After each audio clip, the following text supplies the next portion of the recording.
mudah-mudahan ini semua akan dicatat oleh Allah Subhanahu wa Ta'ala. Mari kita lanjutkan salawat kita sampai akhirnya bangunan ini dieksekusi oleh pemerintah. Mari kita lanjutkan salawat kita, Bu. Nah, kita tidak akan bisa memaksakan orang lain beribadah sesuai dengan apa yang kita imani, apa yang kita anut. Tidak bisa. Begitu juga rumah ibadah itu hadir di tengah-tengah kita itu karena ada orang lain yang tidak seiman, seakidah, seagama dengan kita. Mereka butuh rumah ibadah di situ. Sambil selawatan, sambil takbir, dan mereka meminta dan memohon, mengharapkan supaya Allah Subhanahu wa Ta'ala, Tuhan yang mereka imani, mencatat amal baik mereka. Bayangkan Bapak Ibu.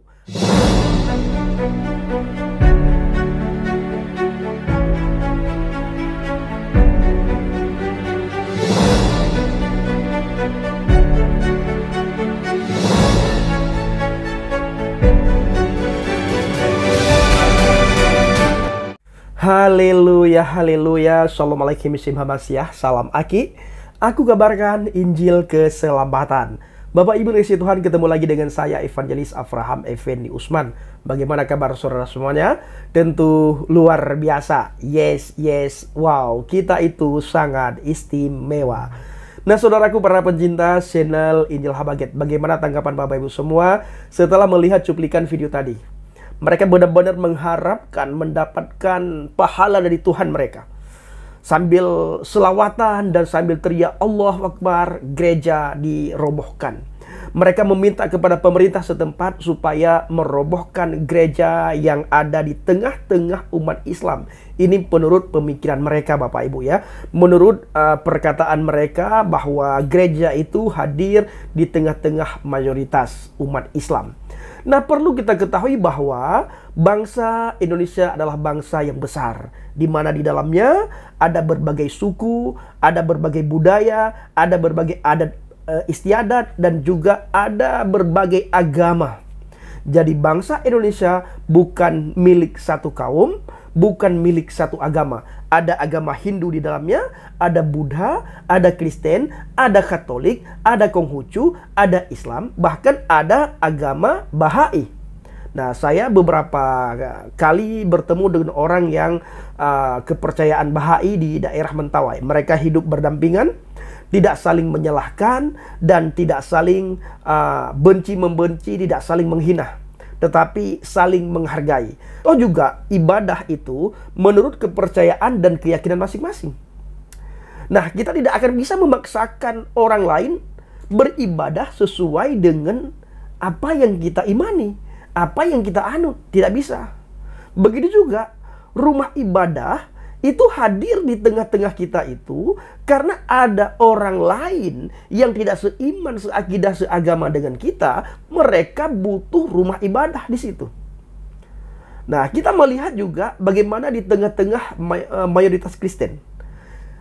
Sangat sedikit umat Islam, tetapi masjid bisa dibangun, musala bisa dibangun tanpa ada gangguan. Kalau saudara pergi ke daerah Kalimantan, itu orang-orang Kalimantan memberikan tempat bagi siapapun yang mau membangun rumah ibadah tanpa mengganggu orang lain. Yang paling penting adalah bagaimana adat istiadat di sana tidak diganggu oleh pendatang, oleh orang luar. Mau agama apapun masuk ke daerah Kalimantan itu monggo. Tapi ingat, adat istiadat itu harus dijaga. Tata krama harus dijaga. Kalau saudara datang ke Mentawai, datang ke kantong-kantong Kristen, ke Nias, ke Papua, dan ke daerah-daerah lain, itu bebas membangun rumah ibadah. Tidak diganggu dan tidak akan dipersulit. Kenapa? Karena kita hidup berdampingan antara satu dengan yang lain tanpa perlu mengganggu keyakinan orang lain. Karena seperti saya bilang tadi bahwa bangsa ini adalah bangsa yang besar, di mana ada bermacam suku, adat, budaya, dan bermacam agama yang ada di bangsa dan negara ini. Begitu juga rumah ibadah. Nah, saudaraku para pencinta channel Injil Habaget, sambil selawatan, sambil takbir, dan mereka meminta dan memohon, mengharapkan supaya Allah Subhanahu wa Ta'ala, Tuhan yang mereka imani, mencatat amal baik mereka. Bayangkan Bapak Ibu, amal baik, ya, mengharapkan gereja diroboh, di mana di gereja itu tempat ibadah, tempat memuji Tuhan, tempat memuliakan Tuhan, tempat meninggikan Tuhan. Mereka meminta kepada pemerintah supaya rumah ibadah itu dirobohkan. Di situ bukan tempat ya yang kita takutkan, ya, seperti pelacuran, sabung ayam, mabuk-mabukan. Bukan tempat itu gereja. Nah, sementara ada tempat-tempat mabukan, ada tempat pelacuran, itu dibiarkan. Bayangkan, dibiarkan. Nah, saudaraku pernah pencinta sudah bagai. Coba kita melihat sedikit cuplikan video berikut ini. Tengah agama Islam, kenapa harus ada gereja?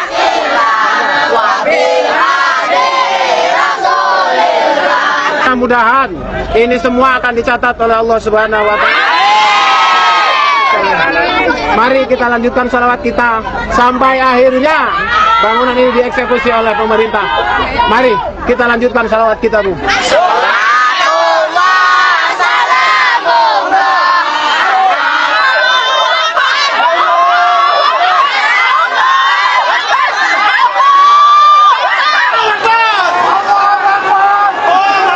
Nah, bagaimana tanggapan Bapak Ibu? Benar yang saya bilang?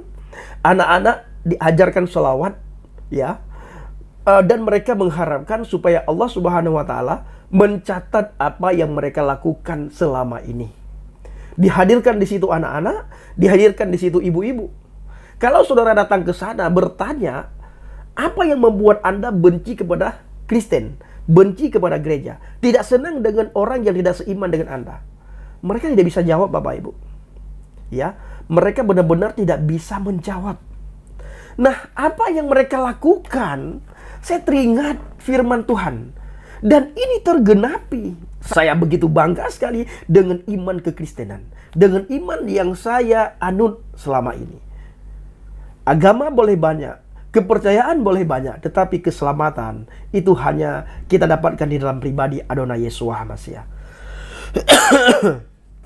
Ingat, agama boleh banyak, kepercayaan boleh banyak, iman orang boleh banyak, nabi dan rasul boleh banyak, tetapi keselamatan itu hanya didapatkan di dalam pribadi Adonai Yeshua Mashiach. Jadi apa yang saudara lihat tadi itu sudah tercatat dan tertulis di dalam Alkitab kita. Maka kita patut bersyukur, berterima kasih, karena semua yang tertulis tergenapi semua.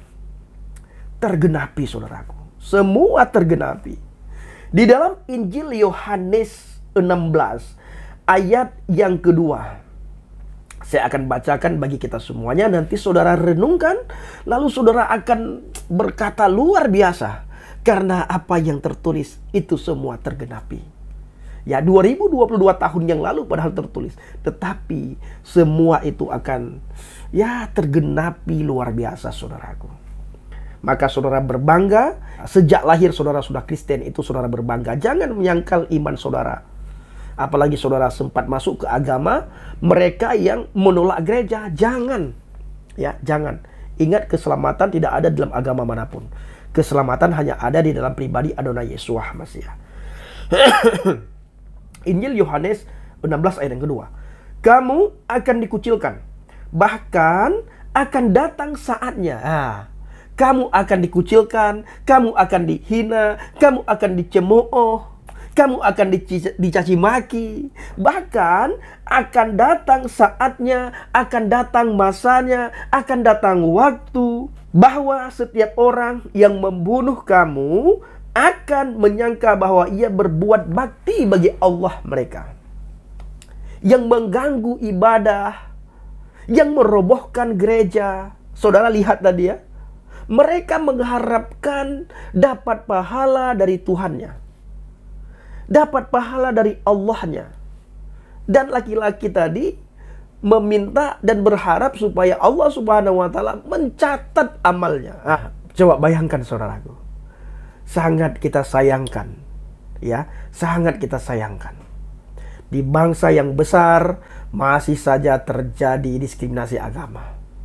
Masih saja terjadi hal-hal yang semacam itu Bapak Ibu. Nah, saudaraku para pencinta channel Injil Habaget, kiranya video singkat ini benar-benar menjadi berkat bagi kita semua. Shalom alaikum bismillahirrahmanirrahim. Salam Aki. Aku kabarkan Injil keselamatan. Bapak Yahweh Bishim Adonai Yesus Hamasiah Waruah Kudus memberkati kita semua. Haleluya. Amin. Saya mengucapkan terima kasih kepada Bapak Ibu semua yang selalu mendukung penginjilan Habaget, baik melalui doa, dana, dan motivasi yang saudara berikan kepada Habaget. Doa saya kepada Tuhan, apapun yang Bapak Ibu lakukan, selama tidak bertentangan dengan firman Tuhan, pasti dibuat oleh Tuhan berhasil. Sehingga dengan keberhasilan itu, nama Tuhan dipermuliakan. Terima kasih.